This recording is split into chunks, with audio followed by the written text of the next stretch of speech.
আমরা সকলেই জানি যে আমাদের সবথেকে সেফ জোন হলো আমাদের নিজের ঘর, কিন্তু সেই ঘরই যদি হয়ে ওঠে আতঙ্ক এবং ভয়ের একটি জায়গা, কেমন হবে?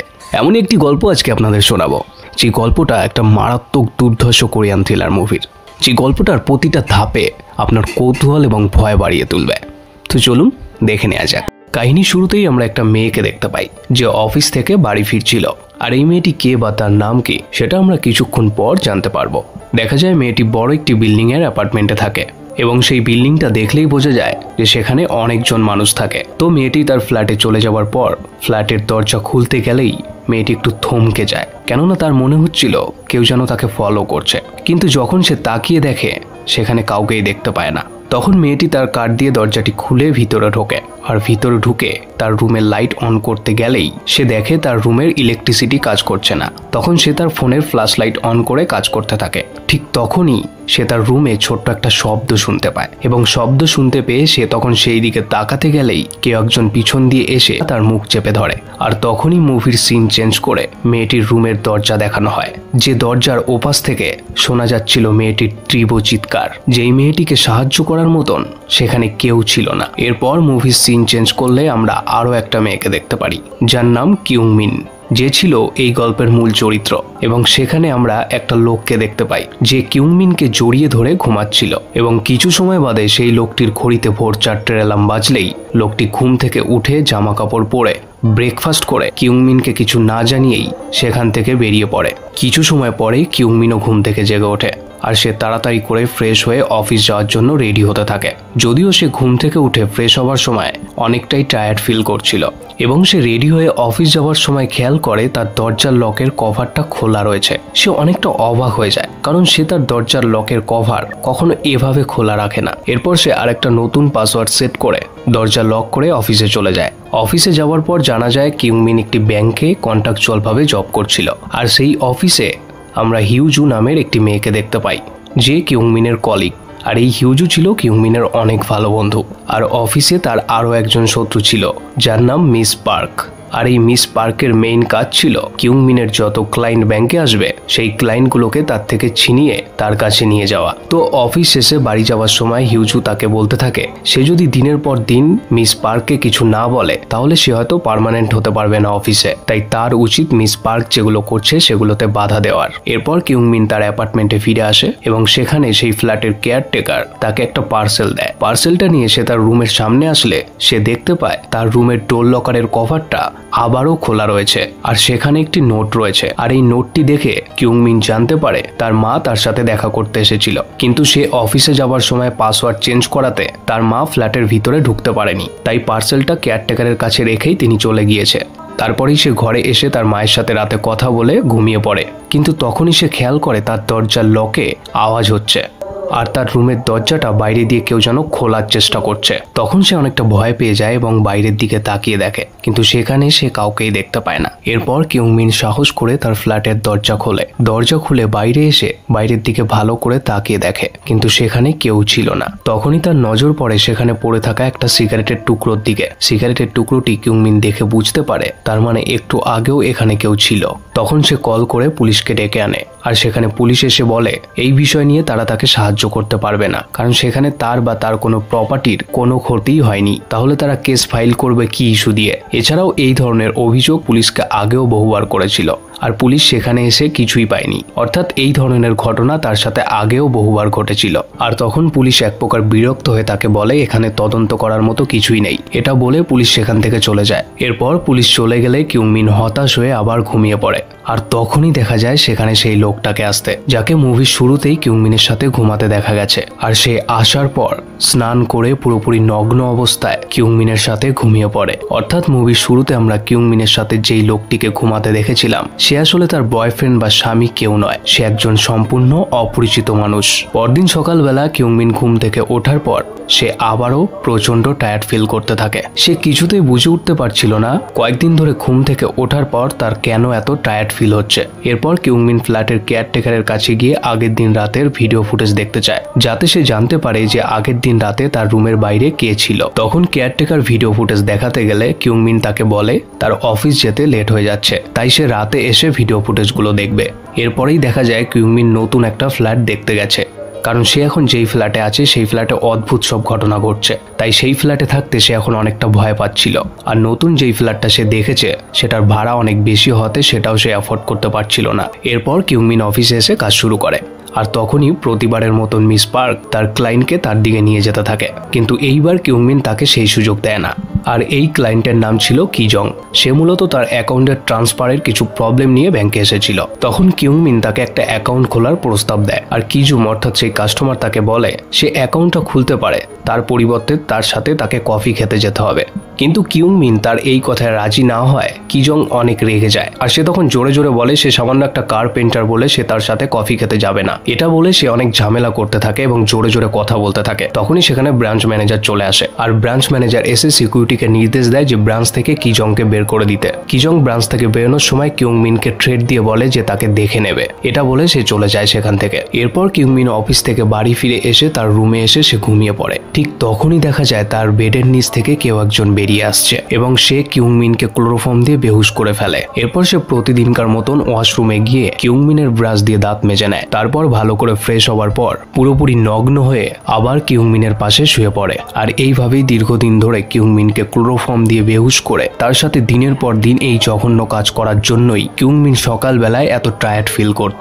কিন্তু তার সাথে যে এই জঘন্য জিনিস দিনের পর দিন হচ্ছে তার বিন্দুমাত্র ধারণা ছিল না এই বিষয়ে। তারপর দিন দেখা যায় কিউংমিনের বস তাকে বলে তার ভালো পারফরমেন্সের জন্য তাকে পার্মানেন্ট করা হবে। কিন্তু এই কথা শোনার পরেও কিউংমিনের কোনো এক্সাইটমেন্ট হয়নি, কারণ তার শরীর এতটাই খারাপ ছিল যে এই খুশির খবর শুনেও তার কোনো এক্সাইটমেন্ট জাগেনি। তো অফিস শেষ হওয়ার পর সে যখন বাসের জন্য ওয়েট করছিল তখনই সেই কিজুং তার কাছে আসে এবং তাকে এসে বলে যে তার সাথে একসাথে ট্যাক্সি করে যাওয়ার জন্য। কিন্তু কিউংমিন এতে রাজি হয় না। তখন সে তার হাত ধরে টানাটানি করতে থাকে, আর তখনই সেই রাস্তা দিয়ে কিউংমিনের অফিসের ম্যানেজার যাচ্ছিল। কিউংমিনকে দেখতে পেয়ে সে তখন ওখানে দাঁড়ায়, আর সে তখন কিউংমিনকে কিজং এর থেকে ছাড়িয়ে নেয় আর তাকে রীতিমতো থ্রেট দিয়ে বলে নেক্সট বার যদি সে এরকম দেখে তাহলে সে পুলিশকে ইনফর্ম করবে। এরপর ম্যানেজার কিউংমিনকে তার বাড়িতে ড্রপ করে দেয়। বাড়িতে আসার পর কিউংমিন দেখে তার রুমের লাইটগুলো জ্বলছে না। তখন সে তার ফোনের ফ্ল্যাশ লাইটটা অন করে দেখতে যাবে যে কেন লাইট জ্বলছে না। তখনই তার দরজায় কেউ এসে নক করে, আর সে চমকে ওঠে। দরজা খোলার পর সে দেখে সেখানে তার ম্যানেজার এসেছে, কারণ সে তার ব্যাগটা ভুল করে ম্যানেজারের গাড়িতেই ফেলে রেখে এসেছিল, আর এই ব্যাগটা ফেরত দেওয়ার জন্যই ম্যানেজার এসেছে। ম্যানেজার এসে দেখে তার ঘরের লাইট অফ। তখন ম্যানেজার তাকে বলে যে তুমি চাইলে আমি একবার চেষ্টা করে দেখতে পারি লাইট অন করার। এরপর ম্যানেজার ভিতরে ঢুকে বোর্ড ঠিক করলেই লাইট অন হয়ে যায়। তখন কিউংমিন ম্যানেজারকে কফি অফার করে এবং ম্যানেজারও রাজি হয়ে যায়। এরপর ম্যানেজার হাত ধোবার জন্য বাথরুমে গেলেই কিউংমিনের হঠাৎ করেই মনে পড়ে যায় যে সে কত নম্বর ফ্ল্যাটে থাকে সেটা তো ম্যানেজারের জানার কথা নয়। তাহলে তার ফ্ল্যাটের নাম্বার জেনে কি করেই বা তার ফ্ল্যাটে আসলো ম্যানেজার? এরপর কিউংমিনের সন্দেহ হলে সে কফি আনার নাম করে নিচে গিয়ে পুলিশকে খবর দেয়, কারণ যেহেতু এই ম্যানেজার তাকে আগে থেকেই পছন্দ করত তাই হয়তো হতেও পারে এই ম্যানেজারই আগের দিন রাতে তার ঘরে ঢোকার চেষ্টা করছিল। এরপর সেখানে লি নামের একজন পুলিশ অফিসার ও তার সহকর্মী সেখানে আসে। অফিসার লি দরজা খুলতেই সেখানে দেখা যায় ম্যানেজারের লাশ সেখানে পড়ে আছে। সেটা দেখে রীতিমতো সবাই অবাক হয়ে যায়। আর এই ঘটনার পর পুলিশ উল্টো কিউংমিনকে সন্দেহ করতে থাকে এবং খুনের সাসপেক্ট হিসেবে তারা জিজ্ঞাসাবাদ শুরু করে তাকে। জিজ্ঞাসাবাদ করতে করতে অফিসার লি তাকে জানায় রিপোর্টে জানা গেছে ম্যানেজারের হত্যার সময় ওই রুমে আরো একজন তৃতীয় ব্যক্তি ছিল যার ফিঙ্গারপ্রিন্ট তারা পেয়েছে, আর তাদের সন্দেহ ওই তৃতীয় ব্যক্তিকে দিয়েই কিউংমিন ম্যানেজারকে খুন করিয়েছে। আর ম্যানেজার সম্পূর্ণ নির্দোষ, কারণ ম্যানেজার কিউংমিনের ফ্ল্যাটে যাওয়ার আগে তার ফ্ল্যাটের অ্যাড্রেস সেই ফ্ল্যাটের কেয়ারটেকারের থেকে জেনে সে সেখানে গিয়েছিল। এরপর কিউংমিনের বিরুদ্ধে কোনো সঠিক এভিডেন্স না পাওয়ায় পুলিশ তাকে সেই দিনই ছেড়ে দেয়। আর এই ঘটনার পরই দেখা যায় কিউংমিনকে তার চাকরি থেকে ছাড়িয়ে দেওয়া হয়, কেননা এখন সে পুলিশের কাছে একজন মার্ডার সাসপেক্ট। এরপর কিউংমিন ফ্ল্যাটের কেয়ারটেকারের কাছে গিয়ে তার রুমের সামনে সিসিটিভি ক্যামেরার ফুটেজ দেখতে চায়। তখন কেয়ারটেকার তাকে জানায় যে রুমের সামনে যে ক্যামেরাগুলো লাগানো রয়েছে সেগুলো কাজ করছে না, শুধুমাত্র লিফটের ক্যামেরাগুলোই কাজ করছে। কিউংমিন তখন হতাশ হয়ে যায় আর সে ভাবতে থাকে আসল খুনিকে হয়তো সে আর ধরতেই পারবে না। এরপর কিউংমিন তার রুম পরিষ্কার করার সময় সেখানে একটা কার্ড দেখতে পায়, যেই কার্ডটি দরজা খুলতে ব্যবহার করা হয়। তখন তার আর বুঝতে অসুবিধা হয় না যে আসল খুনি সেই এই কার্ডটা ভুল করে তার রুমে ফেলে গিয়েছে। তারপর সে ওই কার্ডটা নিয়ে ফ্ল্যাটের প্রতিটা অ্যাপার্টমেন্ট চেক করতে থাকে, আর চেক করতে করতে হঠাৎ করে একটা দরজা সেই কার্ড দিয়ে খুলে যায়। তখন সে ফ্ল্যাটের ভিতরে ঢুকে দেখে ফ্ল্যাটটা পুরোই ফাঁকা।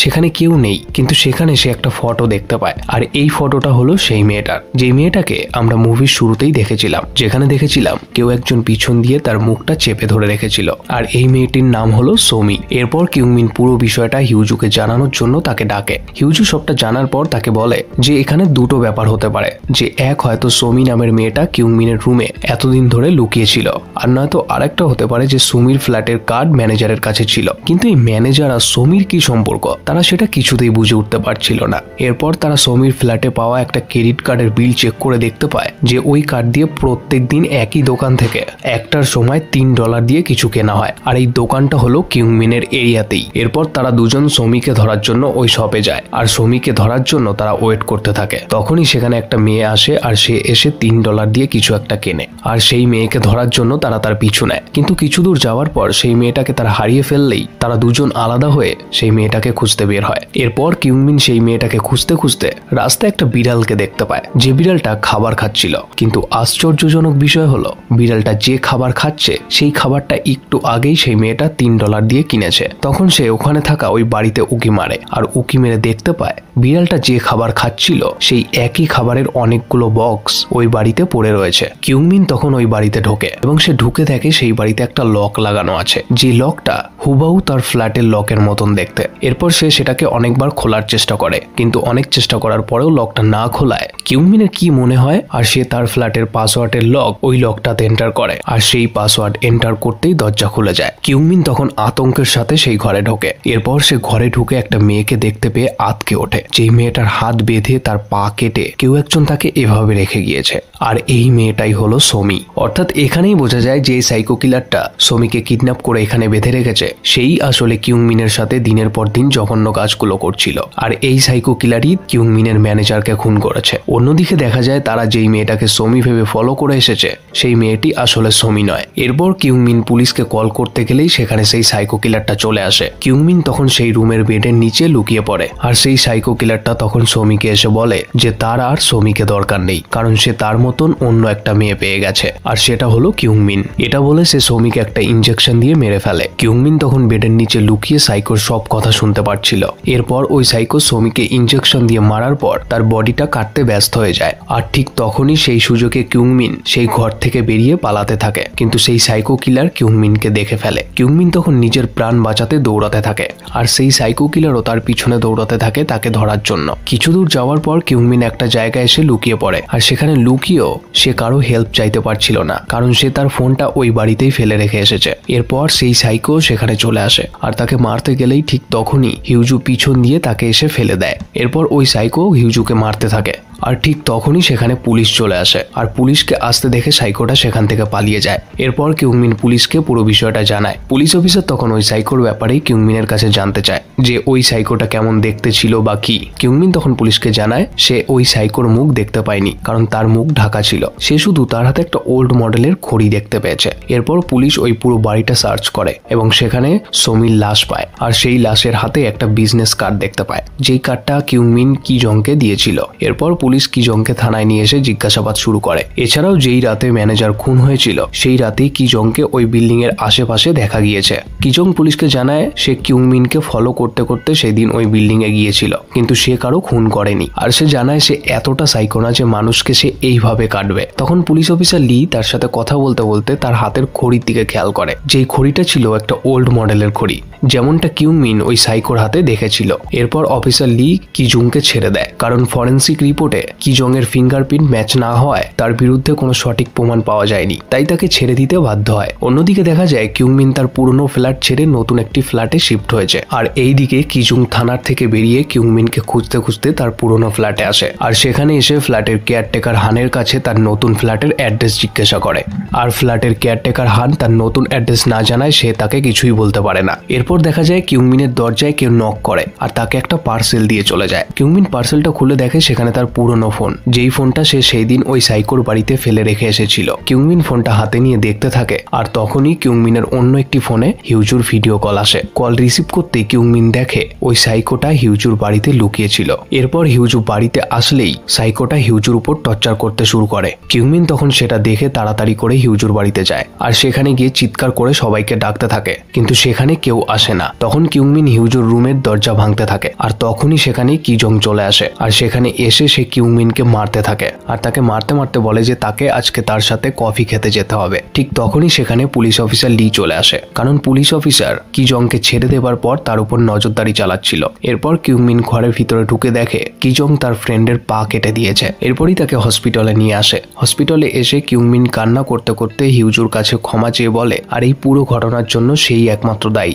আর তখনই সেখানে অফিসার লি চলে আসে আর সেখানে এসে সে কিউংমিনকে একটা ক্যামেরা দিয়ে বলে এটা তোমার অনেক কাজে লাগবে, যেই ক্যামেরাটা সে তার রুমে রেখে রুমের উপর নজর রাখতে পারবে, এতে তার কিছুটা হলেও ভয় কাটবে। এরপর অফিসার লি কিউংমিনকে জানায় কিজং আসলে কিছু ট্রিক্স করে তাকে হিউজুর বাড়িতে যেতে বাধ্য করেছিল, কারণ কিউংমিন ভিডিও কলে যেটা দেখেছে সেটা আগে থেকেই ভিডিও করা ছিল। এরপর কিউংমিন তার রুমে এসে ক্যামেরা সেট করে দেয়। তারপর সে কেনাকাটার জন্য একটা শপে যায় আর সেখানে গিয়ে তার পুরনো ফ্ল্যাটের কেয়ারটেকার হানের সাথে তার দেখা হয়। তখন হান তাকে জিজ্ঞাসা করে যে তার নতুন ফ্ল্যাটে গিয়ে থাকতে কেমন লাগছে আর নতুন ফ্ল্যাটে তাকে ডিস্টার্ব করতে কেউ আসছে কিনা। সে আরো বলে সে নতুন ফ্ল্যাটে তাকে আর ডিস্টার্ব করতে হয়তো কেউ আসবে না। তার এই ধরনের অদ্ভুত কথাবার্তা কিউংমিনের কেমন একটা অকওয়ার্ড লাগে। তখন সে হানের কোনো কথায় উত্তর না দিয়ে সেখান থেকে কাউন্টারে চলে আসে। কাউন্টারে বিল পেমেন্ট করার পর কাউন্টার থেকে বেরোনোর সময় কিউংমিন খেয়াল করে কেয়ারটেকার হান $3 দিয়ে কিছু একটা খাবার কিনছে। সে আরো খেয়াল করে সেই সাইকো কিলারের হাতে যেমন ঘড়ি ছিল কেয়ারটেকার হানের হাতেও সেই একই ধরনের ঘড়ি। এটা দেখে কিউংমিন ভয়ে সেখান থেকে তাড়াতাড়ি করে তার ফ্ল্যাটে চলে আসে আর ফ্ল্যাটে এসে ভাবতে থাকে তাহলে কি কেয়ারটেকার হানই ওই সাইকো কিলার। আর তখনই অফিসার লি তাকে কল করে জানায় যে এবারও কিংজুর ফিঙ্গারপ্রিন্ট ম্যাচ না হয় তাকে তারা ছেড়ে দিতে বাধ্য হয়েছে আর তাকে ছাড়ার পর কেউ একজন তাকে খুন করে দিয়েছে। তারা তার বাড়ি থেকে কিংজুর লাশ পেয়েছে এবং অফিসার লি তাকে বলে সে তার ফ্ল্যাটে আসছে তার সুরক্ষার জন্য, তার কোনো চিন্তা করবার দরকার নেই আর যত সময় সে না আসে তার ফ্ল্যাটের দরজা লক করে রাখতে। এসব শোনার পর কিউংমিন আরো বেশি টেনশনে পড়ে যায়, কারণ তারা ভেবেছিল যে তার ফ্রেন্ড হিউজুর উপর কিজংই হামলা করেছে, কিন্তু এখন জানা যাচ্ছে যে সে অন্য একজন ব্যক্তি। এসব চিন্তা করতে করতে হঠাৎই তার নজর পড়ে তার রুমের একটি টেবিলের উপর, যেই টেবিলের উপর একটা খাবার রাখা রয়েছে, যেই খাবারটা একটু আগেই তার পুরনো ফ্ল্যাটের কেয়ারটেকার হান $3 দিয়ে কিনেছে। তখন সে তাড়াতাড়ি করে তার রুমের ক্যামেরা চেক করতে থাকে। ক্যামেরা ফুটেজ চেক করে সে দেখে সেই কেয়ারটেকার তার আসার আগেই তার রুমে এসে বেডের নিচে লুকিয়ে রয়েছে। ভিডিও ফুটেজ দেখার পর ভয় পেয়ে আতঙ্কে তার পা কাঁপতে থাকে আর তখন তার আর বুঝতে কোনো অসুবিধাই থাকে না যে এই কেয়ারটেকার হানি হলো সেই সাইকো কিলার যে প্রথম থেকেই এইসব করে যাচ্ছে আর এই কেয়ারটেকারই কিজংকে হত্যা করেছে। তখন সে ওই রুম থেকে পালাতে চেষ্টা করে, কিন্তু তার আগেই ওই সাইকো কিলার তাকে ধরে ফেলে। এরপরেই মুভির সিন চেঞ্জ করে অফিসার লিকে দেখানো হয়। অফিসার লি কিউংমিনের বাড়িতে গিয়ে তাকে না পাওয়ায় সে বুঝতে পারে কিউংমিনকে ওই সাইকো কিলার কিডন্যাপ করে নিয়ে গেছে। সে আরো খবর পায় যে যেদিন কিজুং মারা গিয়েছে সেই দিনই কেয়ারটেকার তার চাকরি ছেড়ে দিয়ে চলে গেছে আর এই কেয়ারটেকার এই ফ্ল্যাটে কাজ করার আগে অন্য একটা হোটেলে কাজ করত আর সেখানে একটা মেয়ে রহস্যজনকভাবে খুন হয়েছিল আর সেই মেয়েটা খুন হবার পরেই সেই হোটেল বন্ধ হয়ে যায় আর যেই খুনের রহস্যভেদ এখনো হয়নি। তখন সে বুঝতে পারে এই সাইকোর সাথে কেয়ারটেকার কোনো না কোনো ভাবে জড়িত আর তার সন্দেহ হয় সেই হয়তো কিউংমিনকে কিডন্যাপ করে সেই পুরনো হোটেলে নিয়ে গিয়েছে। তখন সে ওই পুরনো হোটেলের দিকে যেতে থাকে। এরপর কিউংমিনকে দেখা যায় একটা রুমে শুয়ে থাকতে আর সেখানে তার কাছে কেয়ারটেকার হান বসেছিল আর কেয়ারটেকার হান তাকে কিডন্যাপ করার পর অনেকগুলো ইনজেকশন তাকে দিয়েছে, যার কারণে কিউংমিন এখন অনেকটা দুর্বল ফিল করছিল। এরপর সাইকো হান তার কাছে যেতে গেলেই কিউংমিন তাকে ধাক্কা দিয়ে ফেলে সেখান থেকে পালাতে থাকে আর তখনই সেখানে সাইকো হান একটা কুড়োল হাতে নিয়ে তাকে খুঁজতে থাকে। তখন কিউংমিন সেখানে থাকা একটা রুমে লুকিয়ে পড়ে। এরপর অফিসার লি সেখানে চলে আসে। অফিসার লি এর আওয়াজ শুনে কিউংমিন তার কাছে সাহায্য চায়। অফিসার লি কিউংমিনের রুমের কাছে যেতে গেলেই হান তাকে পিছন দিয়ে অ্যাটাক করে এবং কিছু সময় ধরে তাদের মারামারি চলার পরও হান অফিসার লিকে মেরে ফেলে। এরপর সে কিউংমিনের কাছে গিয়ে কুড়োল দিয়ে তার পা কাটতে যায় আর তখনই তাদের ধস্তাধস্তির কারণে একটা আলমারি তাদের দুজনের উপর এসে পড়ে আর তারপরেই হান কিউংমিনের গলা চেপে ধরে এবং কিউংমিনকে মারার চেষ্টা করে। কিউংমিন তখন তার শরীরের সর্বশক্তি লাগিয়ে হানকে উপরের দিকে ঠেলে দেয় আর সেই আলমারিতে থাকা ধারালো একটা লোহার টুকরো হানের গলা দিয়ে ঢুকে যায় এবং হান সেখানেই মারা যায়। তারপরেই মুভির সিন চেঞ্জ করে আমরা কিউংমিনকে আবার দেখতে পারি যে আবার ওই ফ্ল্যাটটা চেঞ্জ করে একটা নতুন ফ্ল্যাটে শিফট হয়েছে, কিন্তু পুরনো বিষয়গুলো তার মনে একটা ছাপ রেখে গেছে।